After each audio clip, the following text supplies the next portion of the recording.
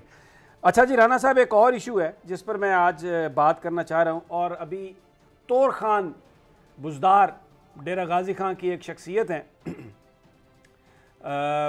بڑا ان کے حوالے سے خبریں بھی بڑی آتی رہی ہیں، آدمی ہیں، بہت کچھ ان کے بارے میں کہا گیا، ہمارے دوستوں نے کہا وہاں پر کچھ مسائل ہیں کیونکہ میں سن رہا تھا، یہ سیگمنٹ میں کر اس لیے رہا ہوں